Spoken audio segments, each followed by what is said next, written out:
नमस्कार दोस्तों। अगर आप कंप्यूटर के बारे में जानते हैं, आपने कंप्यूटर यूज़ किया है, तो आपने रैम और रोम नाम ज़रूर सुने होंगे और शायद आप इनके यूज़ के बारे में भी जानते होंगे। लेकिन अगर आप एक से लगने वाले इन दोनों के बीच का अंतर नहीं कर पाते हैं, तो आज का ये वीडियो आपके लिए है, जिसमें हम रैम और रोम को समझेंगे। चलिए आज रैम और रोम के अंतर को जानते हैं। कंप्यूटर मेमोरी दो टाइप की होती है, एक प्राइमरी मेमोरी और दूसरी सेकेंडरी मेमोरी। प्राइमरी मेमोरी में रैम और रोम आते हैं और सेकेंडरी मेमोरी में hard drive, CD, DVD, pen drive, memory card आदि आते हैं। रैम और रोम दोनों का इस्तेमाल कंप्यूटर, मोबाइल, टैबलेट आदि में होता है। ये दोनों ही कंप्यूटर की इंटरनल मेमोरी है, जिसमें डेटा स्टोर किया जाता है। आइए पहले रैम के बारे में जानकारी लेते हैं, ताकि इनके बीच का अंतर आसानी से समझ सकें। रैम एक तरह की प्राइमरी मेमोरी होती है। इसकी full form random access memory होती है। इसे वोलेटाइल मेमोरी, मेन मेमोरी और फिजिकल मेमोरी भी कहा जाता है। इसकी मदद से कंप्यूटर एक ही समय में बहुत से काम एक साथ कर पाता है। इन मेमोरी में हम कितनी भी बार कुछ भी लिख सकते हैं और मिटा सकते हैं और देख भी सकते हैं। रैम में डेटा को स्थायी रूप से स्टोर करके नहीं रखा जा सकता, क्योंकि ये एक अस्थायी मेमोरी है।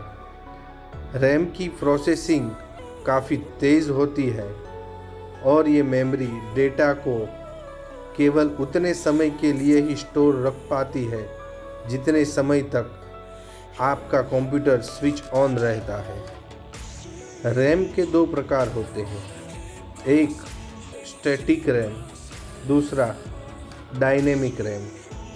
अब जानते हैं रोम के बारे में। रोम की full form read only memory होता है। ये परमानेंट मेमोरी है। इसमें प्रोग्राम पहले से ही स्टोर रहते हैं, जिन्हें बदला नहीं जा सकता और ना ही हटाया जा सकता है। इन्हें केवल पढ़ा जा सकता है, इसलिए इन्हें रीड ओनली मेमोरी कहते हैं। कंप्यूटर का स्विच ऑफ होने के बाद भी रोम में स्टोर डेटा डिलीट नहीं होता है, इसीलिए रोम को परमानेंट मेमोरी और नॉन वोलेटाइल मेमोरी कहते हैं।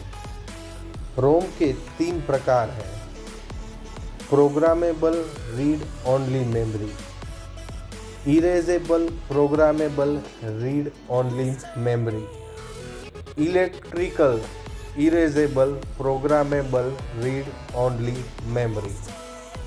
दोस्तों, अब तक हमने रैम और रोम के बारे में जाना है। अब जानते हैं रैम और रोम के अंतर के बारे में। पहला, रैम का इस्तेमाल टेम्पररी स्टोरेज के लिए किया जाता है, जबकि रोम परमानेंट स्टोरेज के लिए इस्तेमाल होती है।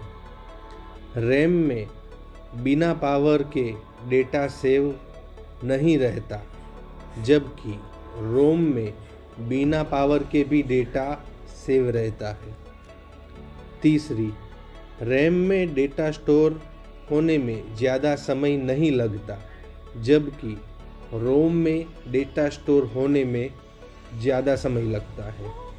चौथी, रैम डेटा को सीपीयू के ज़रिए एक्सेस किया जा सकता है, जबकि रोम के डेटा को CPU एक्सेस नहीं कर सकता।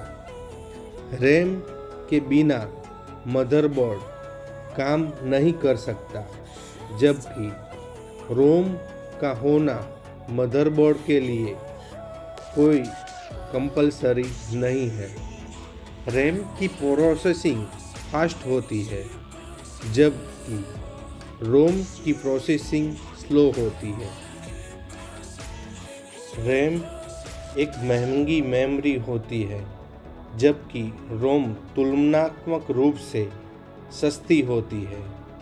रैम के डेटा को बहुत बार देखा, पढ़ा और मिटाया जा सकता है, जबकि रोम के डेटा को केवल पढ़ा जा सकता है। दोस्तों, अब आप रैम और रोम के बीच का अंतर समझ गए होंगे।